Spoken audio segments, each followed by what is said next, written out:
things nowadays are very expensive.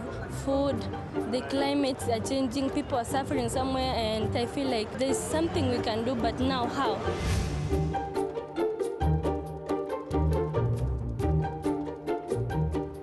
I think what concerns me the most is the economic issue, just because it's all pervasive.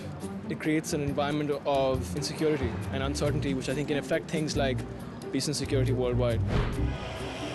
See, recession is affecting all of us. A small businessman to the world itself, everybody has been affected by this.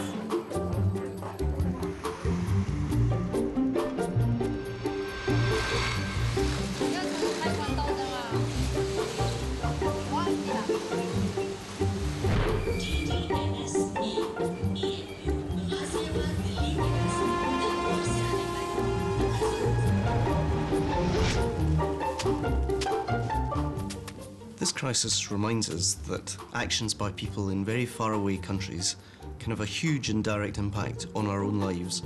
The workers take us inside where they made toys for Western stores. The global economic slowdown, something very real and painful. It's a simple feature of the world of today. Trade, finance, environment, migration, remittances. We have now a totally networked, globalized planet. Share prices continued to tumble into another hellish day on the market. Teetering on the brink, but now propped up with $20 billion. We needed to have some kind of a crisis to realize that the way in which we perceived globalization was not providing us with a safe and balanced world. All of us for many years have wanted a world that's more equal than the world that we inherited. I think there are responsibilities on us to act decisively now. There's a fundamental case for countries working together to meet the challenges that we face today.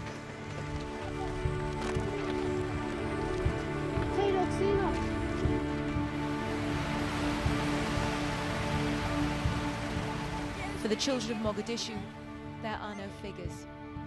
Just a forecast of slow starvation. Hata kinastua saidi ni njaa. Sauri naona inji dunia sasa watu naanza kukufa kwa njaa. Kwa chili inji kama bana linda inji njaa taangamiza dunia. More than half of the population of Haiti live on less than $1 a day. They couldn't afford this. Roadside bombs have become a daily event. But instead of a coalition and a green zone, there's nothing here to shield the people from the violence. We want to see full and unfettered access, both for aid and for aid workers here in Gaza. Protection under the law.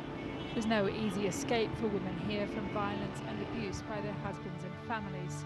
If they're lucky, they and their children might find safety within one of the country's 2 shelters.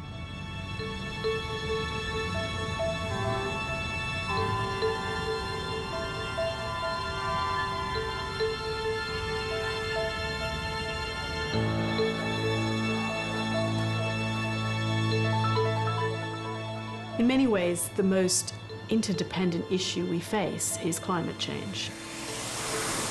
Our use of energy profoundly affects the lives of Bangladeshis living on the coasts.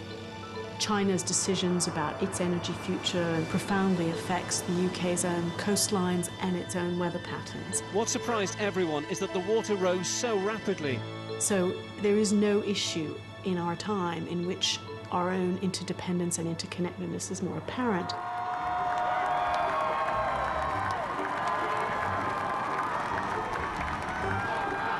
Thank you.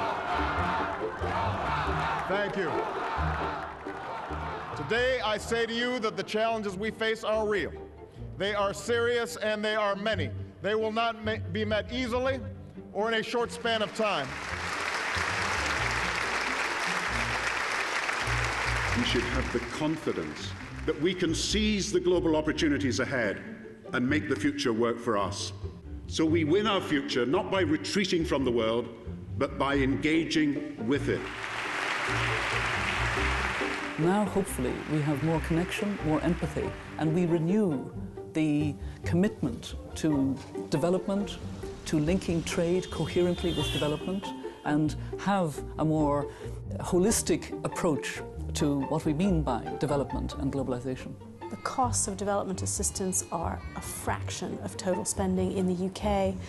Less than 1% of government spending goes toward development assistance, and I would argue those are some of the best investments in both our economic and political and climate security that we could ever make. I meet some quite extraordinary people who bear burdens in circumstances of unimaginable difficulty. Their actions, their conduct, their hope is an inspiration to me that we can transcend the present difficulties that we face and together build a more sustainable, a more secure and a safer world for all of us.